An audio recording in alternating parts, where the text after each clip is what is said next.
Cari maklumat dan berita politik yang bebas, kupasan yang tepat, panas. Dapatkannya secara eksklusif hanya di Jom Channel. Komitmen kami, pentasan berita Isnin hingga Jumaat. Berbicara dan isu semasa, kami garapkan secara langsung. Panel-panel berkaliber dan profesional. Interaktif, pandangan anda kami raikan.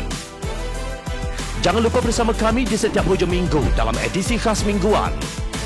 Jom Channel, moving forward, sharing a new experience.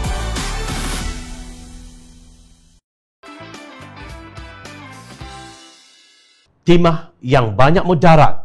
Timah baru saja memenangi banyak anugerah antarabangsa, tetapi orang ramai mahu ia sama ada dihalang atau sekurang-kurangnya ditukarkan nama. Apa salah Timah? Ia bukan nama wanita Melayu Islam. Ia jenama whisky yang diambil daripada nama biji timah.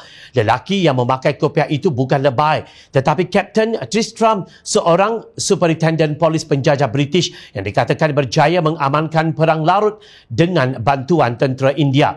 Pengeluar whisky jenama timah, Winepack International, mendakwa wajah Speedy digunakan kerana lelaki tersebut memperkenalkan budaya minum whisky pada zamannya. Nah, itulah asal-usul jenama timah. Tiada kaitan dengan nama puteri Rasulullah Fatimah Az-Zahra mahupun Pak Lebay. Tetapi ramai yang masih marah kepada timah. Presiden Majlis Perundangan Pertubuhan Islam Malaysia MAPIM, Muhammad Azmi Abdul Hamid, atau dikenali sebagai Cikgu Azmi, berkata pihak Winepack Corporation, iaitu firma di belakang timah yang sengaja mencetuskan produk ini, jelas memprovokasi sentimen masyarakat Islam dan pihak berkuasa. Cikgu Azmi berharap kerajaan sekarang yang diterajui oleh Melayu Islam segera menjelaskan pendiriannya berkenaan isu ini. Ini kerana sekiranya kerajaan berdiam diri, mereka seolah-olah setuju dengan naratif yang mengaitkan arak dengan sejarah pembangunan tanah Melayu melalui nama timah dan imej Kapten Speedy yang kononnya membantu industri timah negara.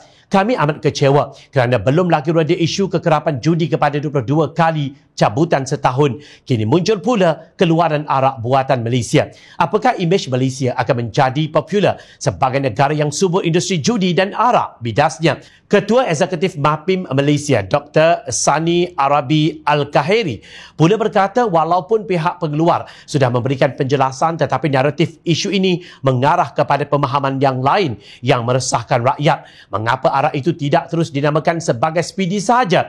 Juga kenapa menggunakan nama timah, bukan tin sahaja? Soalnya, sementara itu Persatuan Pengguna Pulau Pinang, CAP, mengecam pengeluaran arak jenama timah. Menurut Pegawai Pendidikan CAP, NV Sabaro, produk minuman beralkohol itu perlu diharamkan. Bukan sahaja ia menghina agama Islam, malah berbahaya kerana kandungan alkoholnya sangat tinggi. Sabaro menjelaskan pihaknya juga tidak faham bagaimana pengeluaran arak berkenaan diluluskan kerana ia mengandungi 40% alkohol dan dijual pada harga RM190 sebotol. CAP tak faham bagaimana kementerian boleh beri kelulusan menggunakan nama dan gambar yang boleh mengundang kemarahan orang ramai. Ini sangat tidak masuk akal, katanya, seperti dipetik Sinar Harian. Bila menegaskan timah dianggap hasil usaha yang berterusan dalam sejarah tanah Melayu yang membawa kepada kemajuan pembangunan negara pada awal abad ke-20. Tidak wajar timah diabadikan dalam satu jenama arak.